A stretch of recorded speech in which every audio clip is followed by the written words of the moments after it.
Hello hello, বলছি গোবর আছে?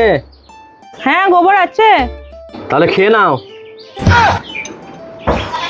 কে রে বাবা? হ্যালো হ্যালো, বলছি গোবর আছে? হ্যাঁ গোবর আছে। তাহলে খেয়ে নাও। বলছি গোবর আছে? হ্যালো, বলছি গোবর আছে? হ্যাঁ গোবর আছে। তাহলে খেয়ে নাও। কে রে বাবা? প্রত্যেক দিন ফোন করে গোবর আছে আর বলছে খেয়ে নাও। ধুর, আর ফোন করলে আমি আর ফোনই ধরবো না।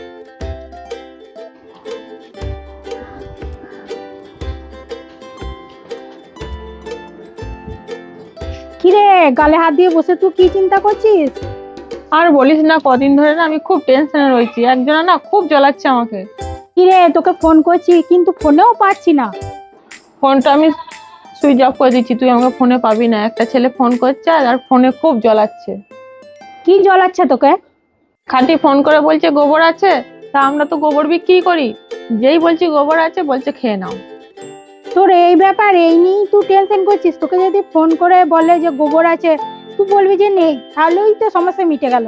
হ্যাঁ, আমি তো এটা ভেবে দেখিনি, তুই তো ঠিকই কথা বলেছিস। ঠিক আছে, আমি এবার বলবো গোবর নেই। ঠিক আছে, আমার অনেক কাজ আছে, আমি আসছি, তুই থাক। হ্যাঁ হ্যাঁ ঠিক আছে। হ্যালো হ্যালো, ফোনের সুইচটা যেই খুলেছি বেটা খুব জ্বলাচ্ছ। আজকে তোমাকে যোগ্য জবাব দিচ্ছি। বলো। বলছি গোবর আছে? গোবর গোবর নেই। এইবার কি হবে? এইবার কি বলবে? বলো বলো বলো।